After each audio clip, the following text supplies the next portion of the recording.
체포동의안 부결, 방탄 늪에 빠진 민주당을 꼽아왔습니다.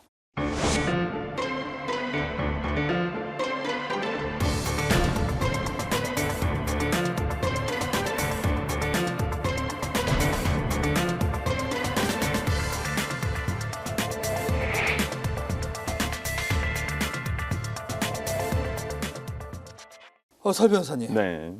이거 체포동의안 가결될 거다. 네. 이런 전망들이 우세를 했는데 어떻게 부결이 된 저도 겁니까? 저는 가결이 되어야만 한다. 그래야지만 이 족쇄를 끊어낼 수가 있다라고 저는 말씀을 드렸던 것이고요. 또 저도 그렇게 예견을 하고 있었는데 당일의 결과는 좀 달랐던 것 같아요. 뭐 두 의원님께서 뭐 의정 생활을 굉장히 잘 하셔가지고 또 이게 국회 안에서는 동료의식, 동지애라는 게 있거든요. 예. 뭐 그것이 어떤 범법 행위를 눈 감아준다거나 감싸주는 것이 그 옳은 것이라고 볼 수는 없지만은 같이 지낸 동료의 뭐 그런 어려움을 뭐 본인들께서는 또 그렇게 투표로서 보여줬다라고 저는 생각을 하고 참 근데 좀 개인적으로는 아쉽습니다. 이게 저는 이 두 분이 영장 발부가 안 될 거라고 저는 확신을 들어요. 그렇기 때문에 저는 가결 체포 동의안 뒤에 숨으실 필요가 없다라고 얘기를 드렸던 것이고 이분들의 뭐 유죄라고 생각했기 때문에 저는 그런 것이 아니라 이 수사가 일단 검찰의 이 돈봉투 수사가 굉장히 부실하다. 저는 일단은 그렇게 생각을 하거든요. 이 지금 수사가 제대로 되지 않고 있어요. 그러니까 지금 주변부 소영길 대표의 무슨 뭐 후원 뭐 연구소인 먹사연이라든지 여러 뭐 지금 뭐 예를 들어서 당시에 컨설팅을 했던 업체를 압수수색한다든지 이게 제가 검찰 수사를 굉장히 요즘에 뭐 이화영 부지사를 제가 변호하고 있으면서 제가 느낀 게 뭐냐면 본인에 대한 수사가 진술이 안 나오면 주변부를 계속 확장하는 수사를 하거든요. 예. 저는 지금 소영길 대표라든지 이 돈봉투 수사가 그렇게 이루어지고 있다고 봐요. 그렇다고 한다면 결정적인 증거가 없구나. 지금 뭐 돈봉투 수수자를 특정하기 위해서 의원회관의 동선을 파악한다고 해요. 근데 그 뉴스를 본 어떤 보좌관이 저한테 그러더라고요. 형님, 국회에서는 의원들은 찍고 다니지 않습니다. 예. 의원들은 이 출입 카드를 찍고 다니지 않아요. 그런데 어떻게 동선 파악을 하겠어요? 핸드폰 위치 추적만 해가지고는 안 되거든요. 저는 그렇다고 한다면 이 수사가 굉장히 부실하고 어찌 보면 윤관석, 이성만 의원에 대한 체포 동의안을 국회로 넘김으로써 아마 저는 부결도 예상했을 수도 있겠다. 검찰에서는 네. 어떠한 여론을 자신들에게 가져오기 위해서 이 수사의 정당성을 본인들이 부여받기 위해서 이 체포 동의안 부결을 예상했던 것은 아닌가라는 생각이 들고 그렇다 손 치더라도 저는 이번 그 체포 동의안에 대한 어떤 결과에 있어서 과연 민주당 지지자들 그리고 모든 중도에 계신 분들 또 다른 국민들이 봤을 때 그냥 뭐 그냥 흔쾌히 납득할 수만은 없구나 이런 생각이 좀 들어서 좀 아쉬움도 많이 남습니다. 배가 불렀죠. 그러니까요. 예, 그러니까 아직 배가 불렀어요. 이게 우리가 이제 그 뭐 예전에 히딩크 감독이든 뭔가 뭐 헝그리 정신 같은 게 있어야 되는데 지금 보면 뭐 대강 해도 총선 그래도 최소한 비등비등하게 내지는 약간 더 유리하게 갈 수 있지 않겠냐 하는 생각들이 깔려 있는 거예요. 자, 지금 보면 아무리 동지애가 있다고 해도 이거 부결시키면은 수도권에서 내 의석이 날아가겠다라고 하면 이렇게 안 해요. 그러니까 이렇게 좀 도와줘도 내가 공천만 받으면 떨어질 것 같지는 않다라는 생각들이 있기 때문에 이렇게 하는 거고요. 그냥 솔직하게 얘기하면 요즘 국회의원들 사석에서 만나서 얘기 들어보면은 머릿속에 공천밖에 없고 공천이 어느 정도 확보됐다 생각하는 분들은 되겠나 생각밖에 없어요. 다 모든 걸 그 기준으로 보기 때문에 아직까지 위기의식이 없다. 민주당이. 그걸 하나 보여주는 거고 뭐 그러니까 이제 당이 지금 이런 수렁에 빠졌는데 뭐 아무 반성적인 고려가 없는 거죠. 뭐. 예. 네, 그런 상황입니다. 저희가 부결이 되고 나서 우리 지역 국회의원 몇 분과도 통화를 했는데 네. 자기도 가결을 예상을 했다. 근데 네. 부결에 투표를 한 것 같아요. 몇 분은. 네. 그러면서 우리가 가결을 해버리면 국회 스스로가 그걸 유죄를 인정하는 꼴이 되지 않냐. 그렇죠. 뭐 이렇게도 얘기를 하던데 동의를 하십니까? 그러니까 이건 좀 어찌 보면 그 체포 동의안 넘어왔을 때 아마 그 내용이 있지 않습니까? 예. 한동훈 장관이 이렇게 설명을 했던 저는 그 내용을 읽어보면 아직 정말 이 검찰 수사가 굉장히 부실했구나라는 것을 의원들은 알 수도 있었으리라고 봐요. 예. 그렇지만은 그러니까 부실하니까 오히려 이것을 가결시켜서 법원의 영장실질심사에서 만약에 막혀버린다면 뭐 예를 들어서 하영재 의원 같은 경우는 가결됐음에도 불구하고 가서 인정을 해버렸어요. 예. 그래서 영장 발부가 안 된 거예요. 그냥 자백을 했기 때문에. 근데 이 사건에서는 아마 윤관석 의원이나 이성만 의원 자백하실 리가 없어요. 예. 그래서 법원에 한번 판단을 받아보면 오히려 이 수사가 잘못됐다는 것이 법원에 의해서 한번 걸러지는 게 되는 것이거든요. 그러니까 물론 그렇다고 해서 확정 판결이 아니기 때문에 뭐 죄가 없다 이렇게 볼 수는 없지만은 이 수사가 정당하지 않고 부실 수사라는 것이 한번 입증이 되는 건데 오히려 국회에서 그걸 막아버린 셈이 돼버려서 좀 아쉬워요. 그러니까 이게 지금 민주당이 시계를 거꾸로 돌려가지고 퇴행을 시키고 있는 거예요. 그러니까 지금 보면 우리가 이거를 가결을 시키면 죄를 인정하는 거를 국회 차원에서 하는 거 아니냐 막 이런 예, 얘기 하잖아요. 예.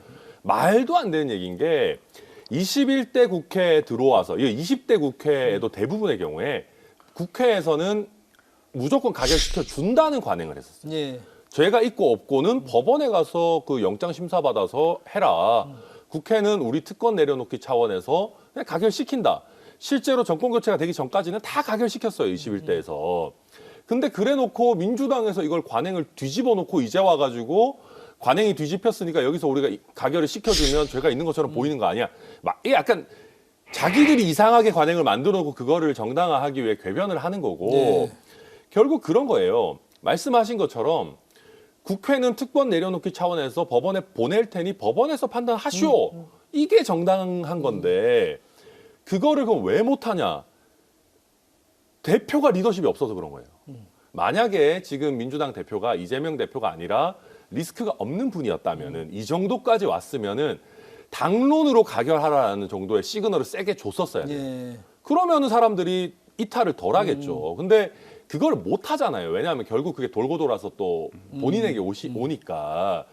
그러니까 그냥 어떻게 보면 손 놓고 있다가 대충 가결로 가겠지 했는데 이게 부결로 돼가지고 부메랑으로 사실 온 거죠. 그러니까 일각의 보도를 들어보면 이 체포동의안 부결이 나온 이후에 당 대표실에서도 의원들에게 약간 부결을 뭐 종용까지는 아니더라도 네. 부결을 해줬으면 좋겠다라는 어떠한 신호를 줬다라는 얘기도 나오고 있어요. 그렇다고 한다면 이것은 결과적으로 천 위원장께 말씀하신 대로 이재명 대표에 대한 체포동의안, 2차 체포동의안을 염두에 두고 있었던 것은 아닌가라는 생각도 좀 들고 그런 부분에서 떳떳하지 못한 것은 있죠. 왜 그러냐면 어떤 경우 그냥 2차 체포동의안이 왔었을 때 앞에서는 다 부결시켰는데 이걸 가결해달라 이렇게 할 수는 없으니까 오히려 대표 입장에서는 이제까지 모두 다 부결, 그러니까 이재명 대표가 얘기하는 것은 그거예요. 그러니까 과거에 본인이 대선 후보일 때는 체포동의안에 대해서 이것을 내려놓겠다. 네. 이걸 없애게 개정을 하겠다. 개헌을 하겠다라고 얘기했지만은 이 부분에 대해서 검찰의 상황이 달라졌다. 예전과 같은 검찰의 저는 그 탓하는 것도 솔직히 그렇게 마뜩잖지는 않지만은 검찰의 수사가 공정하지 못하다. 부당한 검찰 독재 정권의 어찌 보면 부당한 수사다라고 이제 판단을 하고 있기 때문에 지금은 정치적으로 이렇게 판단할 수밖에 없다라는 것이거든요. 근데 어찌 되었던 건 간에 뭐 국민들이 바라봤을 때는 이게 과연 옳은 부결 아닌가라는 생각이 들고 당 대표를 보호하기 위한 것이 아니냐는 지적은 뭐 어쩔 수 없을 것 같습니다. 그러니까 아쉬움을 계속 표현을 하고 계신데 윤석열 대통령이 이게 국민의힘 전임 지도부와의 만찬에서 이걸 또 아쉬워하면서 앞으로 나올 사람이 많은 모양이죠라고 했다고 해요. 뭐 네. 대통령실 관계자는 저는 못 들었습니다 하는데 뼈 있는 농담이다 뭐 이런 예. 얘기도 하고 그러는 것 같아요. 어떻게 해석을 해야 됩니까? 글쎄요. 이거는 대통령이 뭐 농담 삼아 할 수는 있는 얘기입니다. 왜냐하면 이 부분은 대통령이 결정할 수 있는 부분은 아니니까. 그러니까 대통령이 이런 얘기를 한다고 해서 뭐 국회의 결정이 영향을 받는 건 아니니까 뭐 또 삼권 분립의 문제 이런 건 생기지 않습니다만은 저는 이런 거는 가능하면 안 하셨으면 좋겠어요.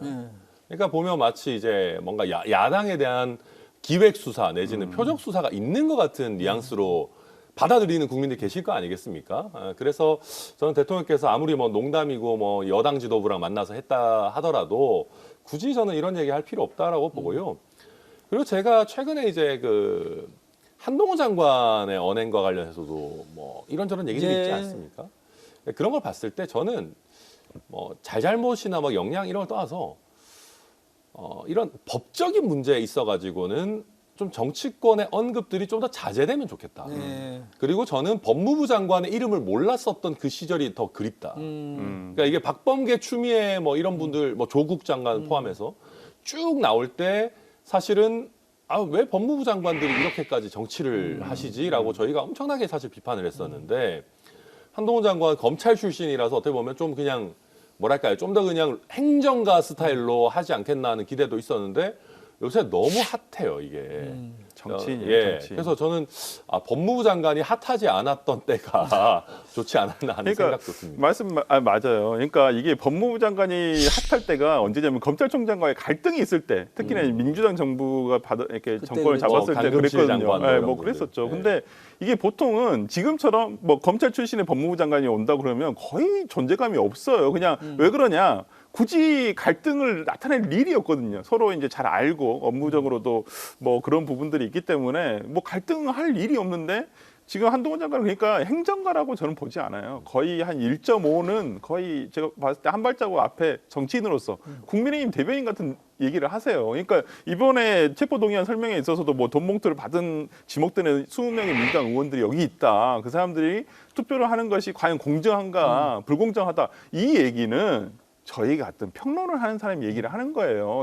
그것을 보고 민주당이 불공정합니다. 이렇게 얘기할 수는 있지만 그걸 법무부 장관이 제안 설명을 하는 그 자리에서 그것도 상대방을 놔두고 오히려 민주당을 야 너희들 범죄인들이지 범죄자잖아. 그러니까 너희들 이거 하는 거 불공정해. 이렇게 얘기를 하면 어느 당이든 국민의힘이 만약에 입장 바꿔 생각해봤을 때 거기에 대해서 반응 안 했을까요? 아니 제가 한동훈 장관 판을 깔아드렸더니 또 너무 신나서 말씀하시는 거 아닙니까? 그러니까 지금? 저는 예. 오히려 한동훈 장관의 그러한 뭐 민주당도 비판을 받아야 될 점이 있지만은 뭐 한동훈 장관의 언급으로서 뭐 민주당의 당론을 바뀌었다. 저는 그건 아니라고 봐요. 그렇게 되면 민주당이 너무 한없이 가벼워지기 때문에 그걸 그렇게 생각하지는 않지만은 한동훈 장관의 그 언사도 상당히 과하고 적절치는 않았다라는 저는 얘기를 하고 싶습니다. 우리 이야기는 여기까지 하고요. 다음 주제로 좀 넘어갔으면 좋겠습니다. 이재명 대표의 사법 리스크 때문에 이런 체포동의안이 부결됐다 이런 전망도 나오고 있는데 사실 이러면서 이재명 대표가 뭔가 역할을 하려고 한 것 같아요. 중국 대사를 만나서 외교에서의 너무 중국과 멀어지고 있는 이 한국의 현재 포지션을 조금 그 간극을 좁혀보려 했던 것 같은데 여기서 또 사고가 터졌습니다. 싱은하밍 주한 중국 대사 야당 대표를 만난 자리에서 본인이 정치적 발언 또 굉장히 외교적으로 문제가 될 만한 발언을 내놓습니다. 미국이 승리할 것이고 중국이 패배할 것이라는 그런 베이팅이 하고 있는 것 같습니다. 분명히 잘못된 판단입니다. 후회는 되지 않을까.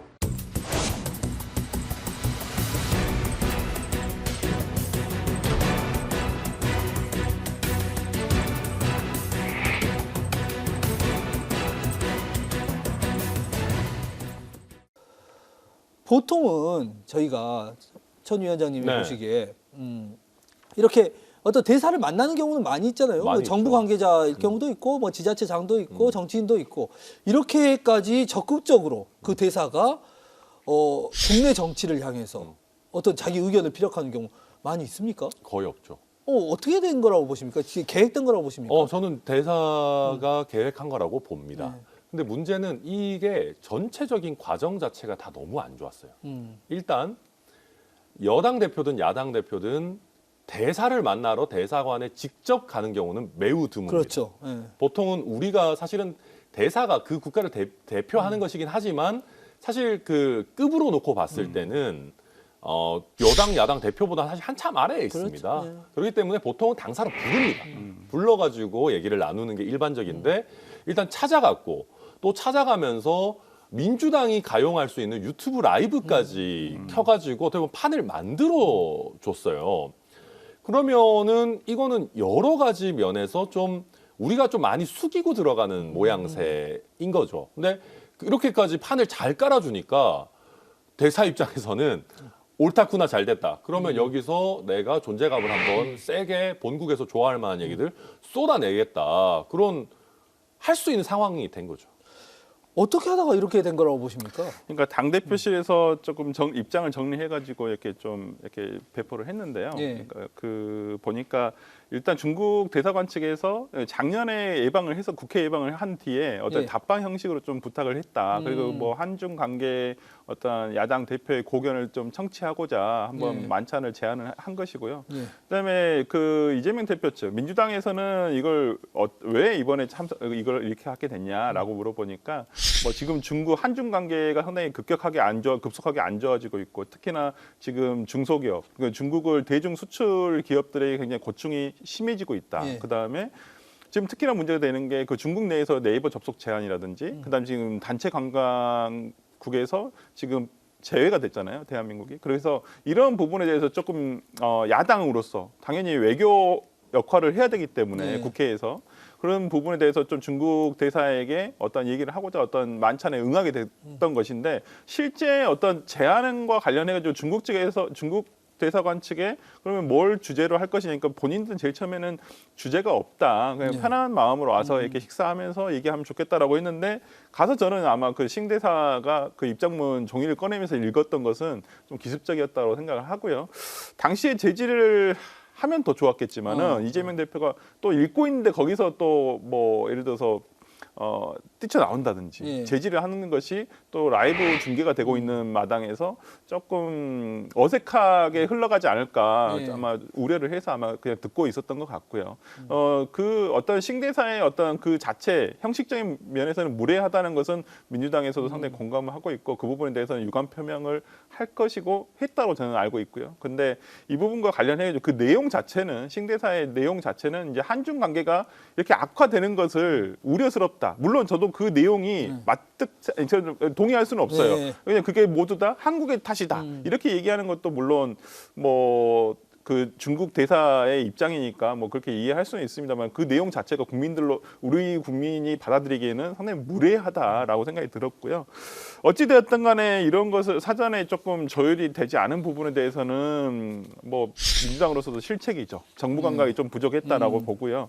어떻게든 좀 한중 관계를 지금 윤석열 대통령이 망쳐놓은 저는 그렇게 생각합니다만은 망쳐놓은 한중 관계를 어떻게든 그래도 야당의 대표의 입장에서 조금은 완화시켜 보고자 했던 것인데 이게 결과적으로는 상당히 참 패착이 됐고요. 근데 이것을 또 저는 대통령까지 나서가지고 오히려 국민의힘이라든지 정부에서는 이거 한 건 잡았다. 지난 대일 외교와 대미 외교를 굴종 외교라는 얘기를 야당에서 비판했는데 이번에 우리가 그렇게 해줘야 되겠다라는 식으로 나오는 것은 좀 그렇습니다. 근데 이거는 제가 봤을 때 너무 구렸어요. 화면이 전체적인 게 민주당 네, 입장에서. 예. 이게 안 좋은 게 일단 너무 많아요. 뭐냐 하면 자 정무적으로 한번 봅시다. 우리가 그냥 선거공학적으로 우리나라 국민들 중에 배팅이라는 관점, 중국이 표현한 배팅이라는 관점으로 봤을 때 중국에 배팅해야 돼, 미국에 배팅해야 돼라고 하면은 대부분이 미국에 배팅해야 된다고 할 겁니다. 다만 그 국민들 중에 상당수도 미국 일변도로만 가서는 안 돼. 어느 정도 균형을 잡아야 돼라고 보시겠지만 중국 대사가 얘기하는 것처럼 미국, 중국 누가 이길 거에 배팅하려면 다 미국 손을 잡을 거예요. 그럼 프레임 전쟁에서부터 민주당이 좀 이상한 쪽으로 가고 있는 겁니다. 게다가 중국이 뭐 문화 동북공정 이런 거 하면서 김치니 한복이니 막 자기 거라고 이상한 소리 하면서부터 사실 이 중국에 대한 안티 정서가 한국 정치에 영향을 미치거든요. 이거를 왜 민주당이 고스란히 뒤집었습니까? 저는 그런 면에서 이건 정말 좀 납득하기 어려운 어떤 상황이고 두 번째로는 이재명 대표가 여기서 어떻게 보면 약간 총기나 센스를 많이 잃었다고 생각하는 게 정성호 의원마저도 친명계 자장도 거기서 제지했었어야 된다 네. 하는데 만약에 거기서 이재명 대표가 나 솔직히 까놓고 말해서 윤석열 대통령 별로 안 좋아하지만 비판을 해도 우리나라 정부 비판을 해도 내가 한다. 뭔 소위 말해서 까도 우리가 까지 무슨 뭐 상대국 대사가 지금 우리나라 정부에 대해서 지금 이렇게까지 얘기하냐라고 했다면은 민주당 지지율 10% 올랐을 겁니다. 예. 라이브 하고 있고 네, 라이브 하고 있었으면은 그거 왜 못 끊어요? 옛날에 이재명 대표 뭐 언론 인터뷰할 때도 뭐 예의가 없어 끊어버려 했는데 뭐 왜 못 껐습니까? 그러니까 예의를 갖춰서 이런 얘기는 적절하지 않은 것 같으니까 이런 지적은 내가 하겠다 하더라도 그렇게 했으면 좀 굉장히 멋있을 거라 생각하는데 위기가 사실은 곧 기회잖아요. 지금 보면은 위기를 기회로 만든 장면을 이재명 대표가 한동안 못 보여주고 있다. 네. 대표적인 게 저는 이 상황이었다 이렇게 봅니다. 그러니까요. 사실 이런 외교 실책 당시에 당 대표만 간 것도 아니고 또 수행하는 국회의원들도 있었고 네. 그러다 보면은 뭐 하는데 물론 예측하기 어려웠을 수도 있습니다. 그런데 혹시 지금 당에 있는 여러 가지 악재들을 피하기 위해서 시선을 돌리기 위해서 그리고 아무래도 이번 정부가 외교에 좀 약점이 있다 보니까 그 부분을 만회하기 위해서 그 생각만으로 가다 보니까 이게 좀 유연한 생각 사고의 전환이나 이런 것들이 어려웠던 건 아닐까요? 그러니까 그 제일 처음에 목적은 이런 일이 없을 거로 생각을 하고 네. 오히려 지금 중국과의 관계에서 우리가 지금 얻어내야 될 것들이 있지 않습니까? 지금 실제 경기도 평택이라든지 화성이라든지 반도체 그러니까 우리가 소부장 산업이라고 있잖아요. 반도체 제조 설비 산업이 보통 중국에 수출을 되게 많이 해요. 예. 근데 요즘 엄청 막혀 있어요. 그게 그래서 굉장히 지금 쓰러지는 기업들이 굉장히 많고 있거든요. 그렇다고 한다면 이런 부분에 대해서 아마 그 이재명 대표는 아마 중국 대사에게 조금 도움을 요청하고자 그리고 예. 이런 부분에 대해서 우리가 야당이 어필하고 있다 이런 부분을 얘기하기 위해서 저는 갔다라고 봐요. 근데 이게 오히려 그런 내용보다는 오히려 이제 신 대사의 입장문이 오히려 더 붉어지면서 좀 실책이 됐던 것 같아요. 그러니까 이 부분은 예상치 못한 일이었고, 그러니까 이재명 대표에서는 좋게 국익을 위해서 간 것인데 오히려 이런 좀 신 대사의 발언 자체가 형식이라든지 내용 면에서 더 붉어지는 바람에 그 정치인이 한 번 발언을 하는 거, 특히나 야당 대표가 한마디 하는 거, 그다음에 어떤 행보를 한 발자국 하는 것들은 다 정치적 의미가 있는 거예요. 중국 대사관을 대사관절을 찾아갔을 때도 다 어떠한 정치적 함의가 있는 것이거든요. 네. 국면 전환 하고 싶죠. 솔직히 민주당으로서는 지금 어찌 보면 5월달 내내 돈봉투, 그다음에 김남국 의원의 코인 이런 굴레로 계속 가고 있고, 뭐 혁신위도 제대로 되지 않고 있고 그런 상황에서 국면 전환을 했던 것인데. 어찌 보면 실패한 것이죠. 아, 예. 예. 뭐 실패한 걸로 인정해야죠. 뭐.